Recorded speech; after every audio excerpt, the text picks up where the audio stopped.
इस्लाम का उदय सऊदी अरब में हुआ था, और चूंकि इस्लाम का उदय सऊदी अरब में हुआ था इसलिए इस्लाम अरबी भाषा का शब्द है। इस्लाम शब्द का अर्थ होता है समर्पण। समर्पण अर्थात अल्लाह के प्रति समर्पण।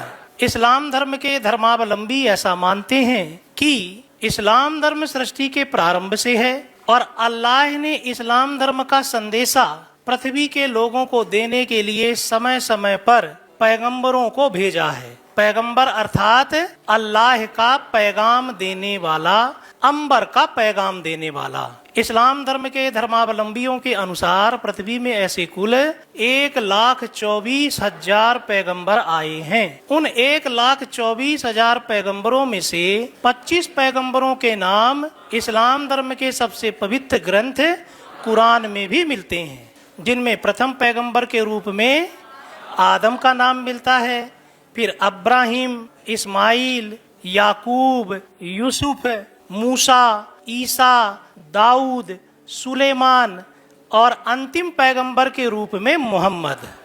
लेकिन इतिहास में केवल उन्हीं तथ्यों को स्वीकार किया जाता है जिन तथ्यों के संबंध में पर्याप्त प्रमाण उपलब्ध हों, और पर्याप्त प्रमाण हमें केवल अंतिम पैगंबर मोहम्मद साहब के विषय में मिलते हैं। इसलिए ऐतिहासिक रूप से ऐसा माना जाता है कि इस्लाम धर्म के प्रवर्तक या इस्लाम धर्म के संस्थापक मोहम्मद साहब थे। मोहम्मद साहब के नाम के पहले हजरत लगा दिया गया। हजरत यानी कि पवित्र, तो उनका नाम हो गया हजरत मोहम्मद साहब। हजरत मोहम्मद पैगंबर साहब का जन्म 570 ईस्वी में मक्का में हुआ था। मक्का सऊदी अरब में है। उस समय सऊदी अरब में बहुत सारे कबीले होते थे। कबीलों को फिरके कहा जाता था। कबीले का मतलब है एक ही रक्त संबंध से जुड़ा हुआ जन समुदाय, लोगों का ऐसा समूह जिनका आदि पूर्वज कोई एक हो। माना जाता है उस समय अरब में ऐसे 360 से लेकर के 365 कबीले थे। हजरत मोहम्मद पैगंबर साहब का संबंध कुरैश कबीले से था। हजरत मोहम्मद पैगंबर साहब के बचपन का नाम अल अमीन था। इनके पिता का नाम अब्दुल्ला था। इनके पिता की मृत्यु इनके जन्म से पहले ही हो गई थी। इनकी माँ का नाम अमीना था, जिनकी मृत्यु तब हो गई थी जब हजरत मोहम्मद पैगंबर साहब की आयु मात्र 6 वर्ष थी। इसलिए हजरत मोहम्मद पैगंबर साहब का पालन पोषण पहले इनके दादा मुत्तलिब या मुतल्लिब के द्वारा किया गया, और दादा की मृत्यु के उपरांत इनका पालन पोषण इनके चाचा अबू तालिब के द्वारा किया गया। अबू तालिब उस समय कुरैश कबीला के प्रमुख थे, और सऊदी अरब में जितने भी कबीले थे उनमें से कुरैश कबीला एक शक्तिशाली कबीला था। तो हजरत मोहम्मद पैगंबर साहब के चाचा प्रतिष्ठित व्यक्ति थे। हजरत मोहम्मद पैगंबर साहब जैसे जैसे बड़े हुए वैसे आगे चल करके रोजगार की तलाश में वो खदीजा नामक ऊंटों का व्यापार करने वाली एक विधवा महिला के यहाँ नौकरी करने लगे, और खदीजा के ऊंटों को बेचने के लिए पैगंबर साहब देश विदेश की यात्राओं पर जाया करते थे। देश विदेश की यात्राओं में जाने से अलग अलग प्रकार के लोगों से ये मिले, जिससे इनके ज्ञान का विकास हुआ। हजरत मोहम्मद पैगंबर साहब ने कुल 13 विवाह किए, जिनमें से प्रथम विवाह 595 ईस्वी में खदीजा से किया। उस समय हजरत मोहम्मद पैगंबर साहब की आयु मात्र 25 वर्ष और खदीजा नामक विधवा की आयु मात्र 40 वर्ष थी। यूं तो एक विधवा से विवाह करना पाप माना जाता था, लेकिन हजरत मोहम्मद पैगंबर साहब ने उन बंदिशों को तोड़ते हुए खदीजा से विवाह किया था। इस विवाह का बड़ा सकारात्मक प्रभाव भी पड़ा। हजरत मोहम्मद पैगंबर साहब की प्रतिष्ठा बढ़ गई, क्योंकि खदीजा एक धनवान व्यापारी महिला थी। खदीजा से इनको एक पुत्री की भी प्राप्ति हुई, जिसका नाम फातिमा था, और फातिमा का विवाह इनके चाचा अबू तालिब के पुत्र हजरत अली से हुआ था। हजरत मोहम्मद पैगंबर साहब की 13 पत्नियों से कुल 3 पुत्र और 4 पुत्रियां पैदा हुई। 3 पुत्रों की मृत्यु इनके जीवन काल में ही हो गई थी, और 4 पुत्रियों में सबसे प्रसिद्ध पुत्री फातिमा हुई। इतिहास में फातिमा का बड़ा महत्व है, क्योंकि फातिमा का विवाह हुआ था हजरत अली से, और हजरत अली हजरत मोहम्मद पैगंबर साहब के मरने के बाद इस्लाम धर्म के चौथे खलीफा होंगे। हजरत मोहम्मद पैगंबर के उत्तराधिकारियों को आगे चल करके खलीफा कहा गया, और चौथे नंबर के इनके उत्तराधिकारी कौन होंगे? हजरत अली। अब विवाह के उपरांत ही जनरली ज्ञान की प्राप्ति होती है, तो हजरत मोहम्मद पैगंबर साहब को भी पहली बार ज्ञान की प्राप्ति 610 ईस्वी में मक्का की हीरा नामक गुफा में हुई। माना जाता है हीरा नामक गुफा में ये ध्यान में बैठे हुए थे कि इनके स्वप्न में एक देवदूत आए। देवदूत का नाम है जिब्राइल, और अल्लाह के द्वारा भेजे गए इस देवदूत ने हजरत मोहम्मद पैगंबर साहब को पहली बार ज्ञान दिया कि आपका जन्म हुआ है अल्लाह के ज्ञान का प्रचार प्रसार करने के लिए, तो आप अल्लाह के ज्ञान का प्रचार प्रसार करो।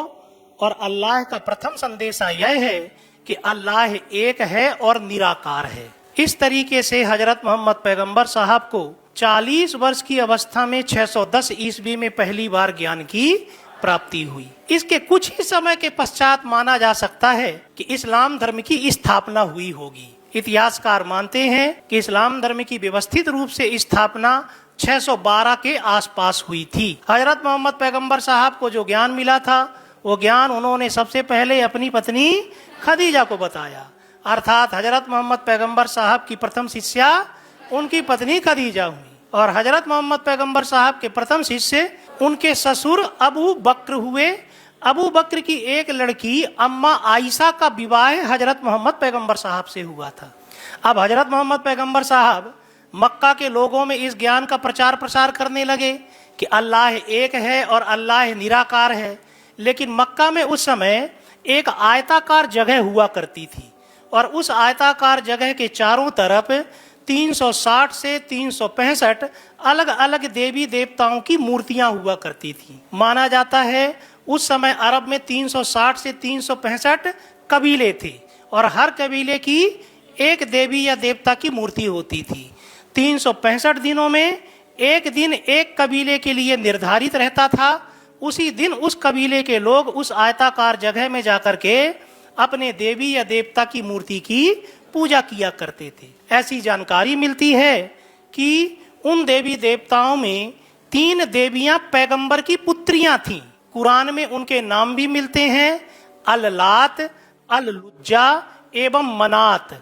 और एक पुरुष देवता के रूप में कुरान में नाम मिलता है हुबल का। लेकिन हजरत मोहम्मद पैगंबर साहब ये प्रचार कर रहे थे कि अल्लाह तो निराकार है, यानी मूर्ति पूजा उचित नहीं है, और अल्लाह अनेक नहीं बल्कि एक है। इसलिए मक्का के लोगों ने इनका विरोध करना शुरू कर दिया। उसी समय 619 में कुरैश कबीला के जो प्रमुख थे इनके चाचा अबू तालिब, उनकी मृत्यु हो गई, और इसी वर्ष इनकी पत्नी खदीजा की भी मृत्यु हो गई। इन दोनों के मरने के बाद हजरत मोहम्मद पैगंबर साहब का जनाधार कमजोर हो गया, और कुरैश कबीले का नया प्रमुख यानी शेख बन गया अबू जहल। अबू जहल रिश्ते में इनके चाचा लगते थे, लेकिन वो मूर्ति पूजक थे। इसलिए उन्होंने हजरत मोहम्मद पैगंबर साहब के विचारों का विरोध किया, और हजरत मोहम्मद पैगंबर साहब पर मक्का में कई बार कातिलाना हमले होने लगे। हजरत मोहम्मद पैगंबर साहब ये समझ गए कि मक्का में लंबे समय तक रुकना सुरक्षित नहीं है। मक्का के नज़दीकी सऊदी अरब में एक और शहर है मदीना। मदीना में 2 कबीले थे, एक औस कबीला और दूसरा खजराज कबीला।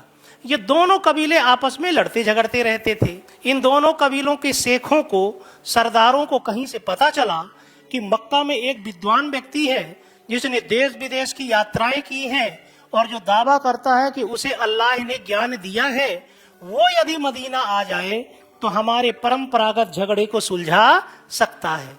तो इन कबीले के सरदारों ने, शेखों ने हजरत मोहम्मद पैगंबर साहब को अपना विवाद सुलझाने के लिए मक्का से मदीना आमंत्रित किया। हजरत मोहम्मद पैगंबर साहब भी मक्का में सुरक्षित नहीं थे, इसलिए ये भी शहर से मक्का से मदीना जाने के लिए तैयार हो गए। 622 ईस्वी में हजरत मोहम्मद पैगंबर साहब अपने कुछ अनुयायियों के साथ मक्का से मदीना चले गए। इस घटना को इतिहास में हिजरत कहा जाता है। हिजरत अरबी भाषा का शब्द है जिसका अर्थ है स्थानांतरण, अर्थात हजरत मोहम्मद पैगंबर साहब का मक्का से मदीना स्थानांतरण। 622 ईस्वी की यह तिथि बड़ी महत्वपूर्ण है। तीसरे नंबर के खलीफा इस्लाम धर्म में हुए थे हजरत उमर। उनके समय पे एक नया इस्लामिक कैलेंडर या संवत चलाया गया था, और उस संवत का नाम रखा गया था हिजरी संवत। और वो हिजरी संवत 622 से ही स्टार्ट हुआ था। आज के कैलेंडर के हिसाब से यदि वो तिथि ज्ञात की जाए तो लगभग 16 जुलाई 622 ईस्वी से हिजरी संवत का प्रारंभ हुआ था। अब हजरत मोहम्मद पैगंबर साहब मदीना आ गए। मदीना में इन्होंने औज और खजराज कबीले के विवाद को सुलझा दिया, तो इन कबीले के राजाओं ने इन्हें अपना राजा मान लिया और मदीना में इन्हें बड़ी लोकप्रियता मिलने लगी। लेकिन ये बात पसंद नहीं आई इनके विरोधी मक्का में कुरैश कबीला का नया प्रमुख बन चुके अबू जहल को। तो अबू जहल ने अपनी सेना सहित मदीना पर आक्रमण कर दिया। हजरत मोहम्मद पैगंबर साहब और अबू जहल के बीच में 3 लड़ाइयां हुई।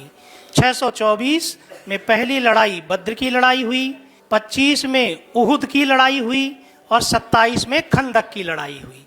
इन तीनों लड़ाइयों में फाइनली हजरत मोहम्मद पैगंबर साहब की सेना विजय हुई और अबू जहल के समर्थक पराजित हुए। देखते देखते पूरे मदीना के लोगों ने हजरत मोहम्मद पैगंबर साहब को अपना शासक स्वीकार कर लिया और फिर हजरत मोहम्मद पैगंबर साहब अपनी सेना लेकर के 630 में मक्का भी पहुंचे। इस बार मक्का के लोगों ने इनका विरोध नहीं किया और मक्का पर भी इनका अधिकार हो गया। माना जाता है मक्का में जो वो आयताकार जगह थी जहां 360 या 365 विभिन्न देवी देवताओं की मूर्तियां रखी रहती थीं, हजरत मोहम्मद पैगंबर साहब ने मक्का पहुंचने के बाद उन मूर्तियों को वहां से हटवा दिया और ये माना गया कि जो प्रथम पैगंबर थे आदम, उनके जीवन काल में आसमान से एक सफेद पत्थर गिरा था। उस आसमानी पत्थर को उसी आयताकार जगह के बीच में स्थापित कर दिया गया। आज विश्व भर के मुसलमान उसी पत्थर की इबादत करते हैं और चूंकि वो जगह जो आयताकार जगह है उसे काबा कहा जाता है और एक तरीके से वो मस्जिद है। भारत से वो मस्जिद पश्चिम दिशा में पड़ती है, इसलिए भारतीय मुसलमान पश्चिम की ओर मुख करके नमाज पढ़ते हैं। तो काबा कहाँ है? मक्का में।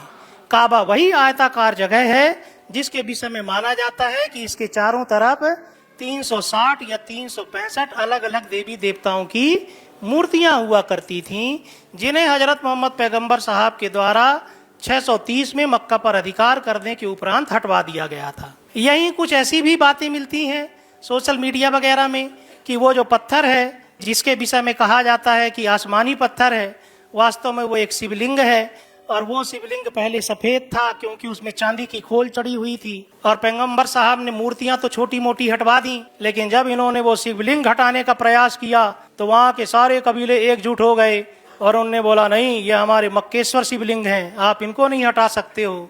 तो ये उस शिवलिंग को नहीं हटा पाए और चांदी की उस खोल में इन्होंने काला रंग पुतवा दिया और ये कहानी गढ़ दी गई कि पहले ये पत्थर जब आसमान से गिरा था तब ये सफेद था, लेकिन जैसे जैसे पृथ्वी में अपराध बढ़ता गया वैसे वैसे ये काला होता गया। आज वो पत्थर किस रंग का है? काले रंग का। लेकिन ये सोशल मीडिया की बातें हैं, इनकी सत्यता या असत्यता के संबंध में मैं कोई दावा नहीं कर सकता। हजरत मोहम्मद पैगंबर साहब ज्यादातर मदीना में ही रहे। मदीना का प्राचीन नाम यसरिफ था, लेकिन पैगंबर साहब के रहने के कारण इसे मदीना कहा जाने लगा। मदीना भी अरबी भाषा का शब्द है जिसका अर्थ होता है हजरत मोहम्मद पैगंबर का स्थान। मदीना में ये अपनी सबसे अंतिम नंबर की पत्नी अम्मा आयशा के यहाँ रहते थे। अम्मा आयशा के जो पिता थे हजरत अबू बकर, वो हजरत मोहम्मद पैगंबर साहब के हम उम्र भी थे और हजरत मोहम्मद पैगंबर साहब के शिष्य भी थे।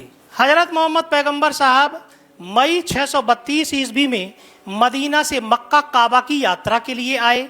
काबा वो आयताकार मस्जिद जो है, और मई में ही वो वापस मक्का से मदीना लौटे। इसके उपरांत इनकी तबीयत बिगड़ गई और 27 या 28 मई 632 में मदीना में इनकी मृत्यु हो गई। अम्मा आयशा के घर में ये मरे। जहां इनका देहांत हुआ वहां आगे चल करके खलीफाओं के शासनकाल में एक भव्य गुंबद बनवा दिया गया और उस गुंबद को हरे रंग से कलर कर दिया गया। तो इस्लाम धर्म में हरे रंग को पवित्र रंग माना जाने लगा। तो ये था हजरत मोहम्मद पैगंबर साहब का संक्षिप्त जीवन परिचय।